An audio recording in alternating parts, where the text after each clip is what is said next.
sa constitutionality ng budget, doon ko na nakita yung blank item sa BICAM report. Almost all of those whom I have consulted said that it's really highly irregular.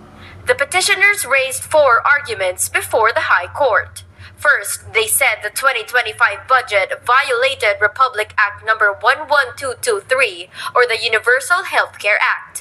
Petitioners argue that not a single centavo was appropriated for the Philippine Health Insurance Corporation, or PhilHealth.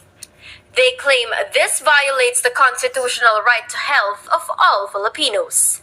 The petitioners also question the realignments, which supposedly increase the proposed appropriations for Congress and other line agencies.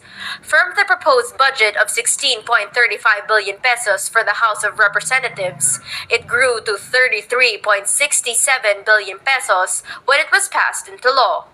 The Senate's allocation also increased to 13.93 billion pesos from 12.83 billion pesos. Based on the law, the petitioner said Congress may not increase the appropriations recommended by the President.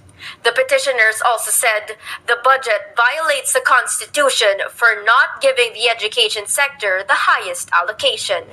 Lastly, it argued that the bicameral conference committee signing the report with blanks also violated the Constitution.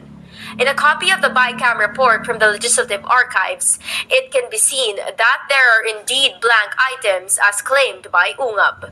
In response, we welcome any petitions to question any law that Congress passes, at para sa akin, oportunidad yan para makilahok din sa proseso ng budget. As for Bersamin, he said it's too soon to comment since he has yet to be served the petition. Malacanang earlier refuted claims the 2025 national budget was invalid due to the supposed blank items in the BICAM report.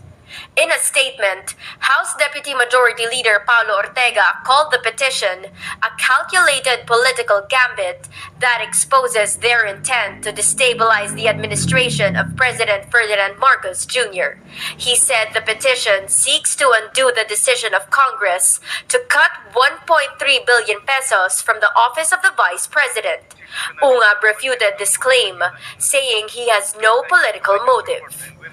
Acting House Committee on Appropriations Chairperson Stella Kimbo stood firm that there is no need to ratify the corrected BICAM report. She cited the omnibus motion provision that authorizes corrections of typographical, grammatical, and printing errors, as well as necessary adjustments. Another provision states that if there is conflict between the BICAM report and the printed copy of the bill, the latter should prevail. Kimbo insisted that the adjustments made were ministerial and the technical staff had no discretion. House Committee on Appropriations Vice Chairperson Zia Alonto Adyong believes it's wrong to say PhilHealth was stripped of funds. Paige Javier, ABS-CBN News.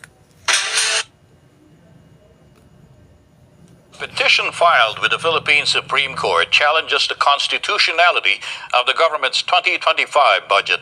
2 staunch allies of ex-President Rodrigo Duterte are questioning the allegedly blank allocations in the General Appropriations Act.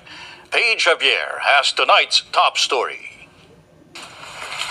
Davao 3rd District Representative Isidro Ungab and former Executive Secretary Vic Rodriguez questioned before the Supreme Court the legality of the 2025 General Appropriations Act. They filed a petition for certiorari and prohibition before the High Court on Monday. The 2 petitioners are known allies of former President Rodrigo Duterte, who himself raised questions over this year's spending plan. Other petitioners include Rogelio Mendoza, Benito Ching Jr., Redimberto Villanueva, Roselera de la Peña, Santos Catubay, and Dominic Solis. Respondents in the petition are House Speaker Martin Romualdez, Senate President Francis Escudero, and Executive Secretary Lucas Bersamin. We are moving for the setting aside in the declaration of unconstitutionality of the entire 2025 budget, because we believe that this is a fruit of the poisonous process. While I was study nga yung sa